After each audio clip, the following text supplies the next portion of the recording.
All right, so I'm here with Dr. Ellerine Turner-Price, who has an amazing story. She's a writer, a motivational speaker and educator, a rehabilitation researcher, and an advocate for healthy lifestyles, particularly in women, having gone through her own journey with breast cancer. So we welcome you to Smile Jamaica. It's good to have you back. We spoke nice to be here a little while ago, and since you left, you went and took over the world, and now you're back. Can you believe it? You're back. There's a lot to do. I know. I see. You're looking so beautiful in your pink. Well, and you thank are filled with so much joy that you are, I think, an inspiration to all women who go through this disease. To say you can, not only can you beat it, but you can come out stronger and happier. And Absolutely. It's a whole new experience. It was an experience for me, and everywhere I go, I try to talk to women and encourage them. I say, listen, I'm 10 times more beautiful, I'm 10 times more sexy and all that. Yeah. Oh, can't give it to them, dog. You know, it's like you go in there and it's like, what in the world is going to happen now? But when you get in there, you learn so much. Literally, it's like you're in a classroom. And you did the research. I did. I mean, you so wrote a book much. about it. Yes. It's called Prepare to Live. Yes. You worked with the believe- doctors and you came up with this book. Dr. Rajiv Venugopal, he was my plastic surgeon. He actually did all of my cutting and rearranging and all that kind of thing. And that was quite. And by the way, I got one heck of a tummy tuck out of all of this. You know, So, if you're gonna do it, just just do it, right? Yeah. Folks, she really is this effusive, having been diagnosed with stage 2 invasive breast cancer at the age of 49. That was 5 years ago. Yes.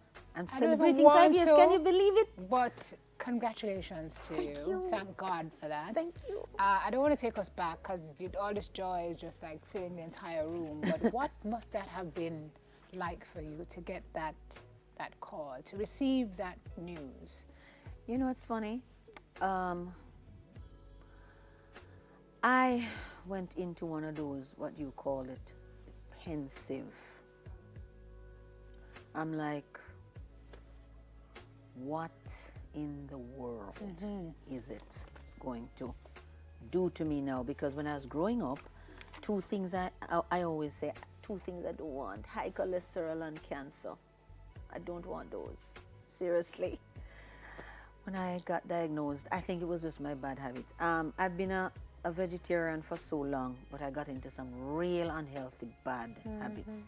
So I became a real unhealthy vegetarian. So when I got diagnosed, I mean, I was pensive. It's almost as if, you know, I knew something was going to, but not this one, you know. I knew something because I was really heading in the wrong path. Right. So you've actually built a business out of a line you've created of healthy food. Yes, Eat and Joy, yes. Yes, Eat and Joy is the name of the line. It's all natural. 100%. Okay. And it's about, the ingredients that we use, they're about 95% Jamaican. Okay. We want to talk a little bit, Doc, about the folks who end up caring for folks who get ill, caring for the caregiver. I'm happy that the dialogue is starting too. Yes. Because those individuals really need some attention throughout the whole process. Because they're suffering too. Yeah, they are suffering. Not only are they watching their loved ones suffer in this way, but they now have to take on, I'm watching you suffer, and I have to be caring for you while you're suffering. And I have my own life. Absolutely, to take care but not only that too. I don't want. There's nobody who wants to. You don't want to watch your mother or your daughter or your husband or somebody. You don't want to watch them in that way. You want them to be well. Yeah. And sometimes the individual, they feel helpless because they're watching. They're giving the medication, but most times they're not medical practitioners. And sometimes the person being taken care of feels like a burden. Yes, and sometimes they can be really miserable. Yeah. I tell you something, when I was going through my journey, my oldest daughter, she was like one of my central caregivers. So she took a year off from school. Wow. To assist me. She was entering medical school at the time. And there was a time in my book, she wrote a letter, and she wrote a letter to God because she's like, I'm so sorry because my mother is so miserable because I'm there saying, I feel like a burden because she's a young girl. She wants her life. I feel like she has to be around the clock 24/7 taking care of me. Yeah. I never felt pain because she was such an organized. She organized everything. She wrote down everything. And these are everything. Detail. And these are things that as a caregiver, individuals have to. Planning is important.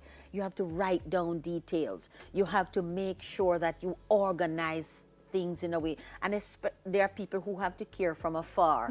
Meaning, people are abroad and the mother is here and they're ill, and all they can do is send the financing and perhaps one call now and then.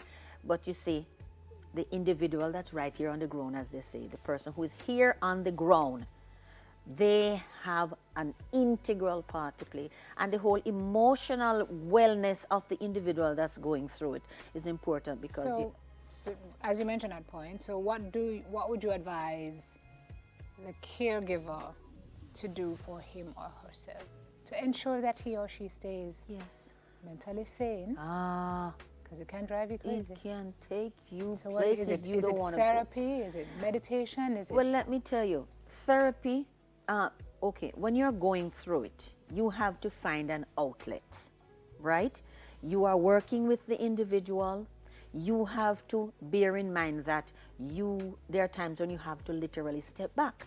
And throughout all of this process, you have to make the time to make sure that you keep yourself together. Self-preservation. Absolutely. Yeah. So sometimes you exercise, which is great. You walk around, you meditate, as you said, people of faith get into your Bible. It's positive and it keeps you in a mental place that you really need to be, not want to be, need to be, because you have two burdens. You're carrying the burdens of the individual you're taking care of, and you're carrying the burden of yourself going through it. In addition to that, play some games. Just organize, play some games. You can, as a matter of fact, you can get the individual that you are working with, get them involved in helping you too. And seek for, they have your church community, you have your family, your friends, other volunteers.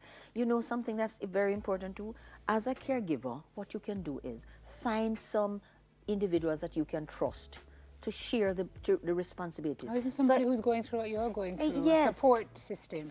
Find it. And sometimes when you are taking care of this individual, you want an afternoon off. Yeah. You want a few hours. Time. Just make the time and get somebody that you trust to say, just sit in here. Maybe it's a family member too, and somebody. And sometimes when you're going through this whole thing, you want your privacy. Yeah. And you don't want any and everybody come, because let me tell you, sometimes some people who come and say they come to give support, they are worse than ever, because they come with this negativity.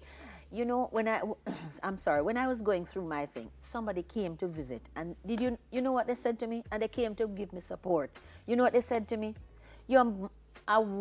Something wicked you do make you get this. That was my support. So I'm saying yes, and people come with that. So sometimes when they're going through it, they really don't.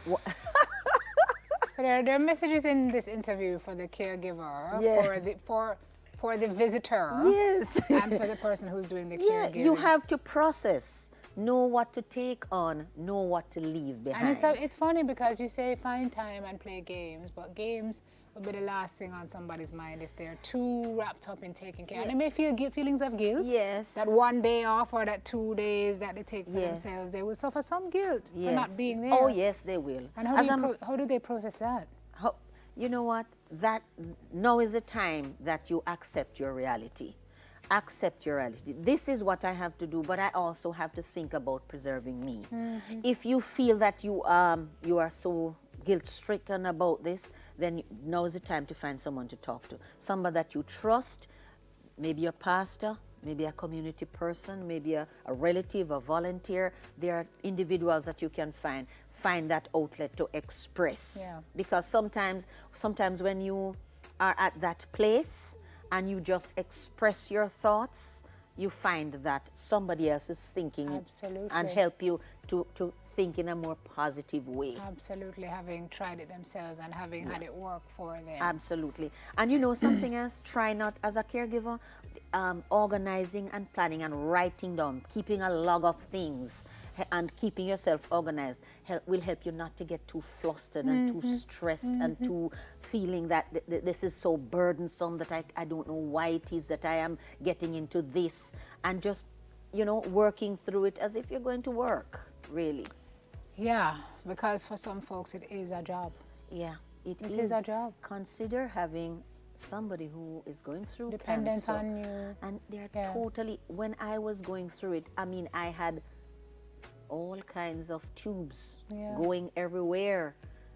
I can't get up to do anything for myself. Totally dependent. Totally dependent. And that made me so miserable because I am a literal jack in the box. Yeah. I can't sit down and be, no, that made me so miserable. So my daughter, she got a whole lot of me. And my husband too, and my other daughter, they got a whole lot.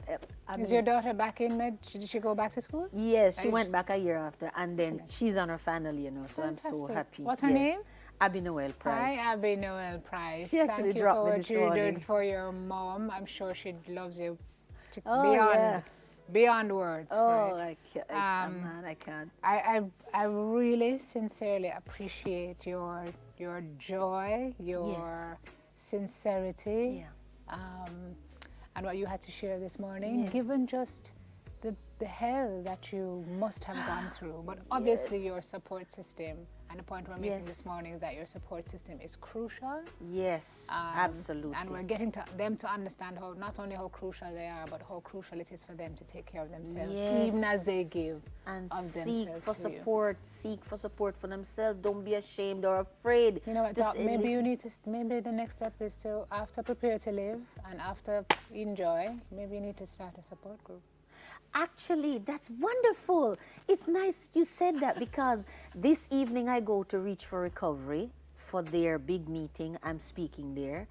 And we are working together with Reach for Recovery to start a support group in Clarendon. Okay.